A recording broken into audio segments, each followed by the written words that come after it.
بسم اللہ الرحمن الرحیم۔ رواں سال گندم کی قیمت کے اعتبار سے فطرے کی کم از کم رقم 300 اور زیادہ سے زیادہ 4400 مقرر کر دی گئی ہے۔ شرعیہ بورڈ کے مطابق 2 کلو گندم کے اعصاب سے فی فرد فطرہ 2300 روپے ہوگا۔ مخیر حضرات اپنی استطاعت کے مطابق فطرانہ ادا کر سکتے ہیں۔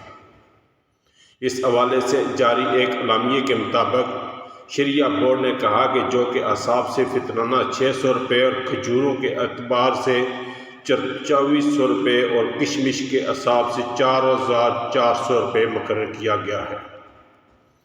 علماء کرام کا کہنا ہے کہ گندم کے اعصاب سے یہ فطرانہ فدیہ اور کفارات کی کم سے کم رقم ہے جن حضرات کو اللہ تعالیٰ نے رزق میں کشادگی عطا کی ہے اور وافر دولت سے نوازا ہے، ان پر نعمت مال کا تشکر لازم ہے اور وہ اپنی مالی حیثیت کو پیش نظر رکھتے ہوئے جو کہ کھجور، کشمش یا پنیر کے اعصاب سے فطرانہ ادا کر سکتے ہیں۔ واضح رہے کہ صدقہ فطر عید کی نماز سے قبل ادا کرنا ضروری ہے، جبکہ گھر کے سربراہ کو اپنے بیوی بچوں یعنی بیوی بچوں وغیرہ کا فطرانہ بھی ادا کرنا ہوگا۔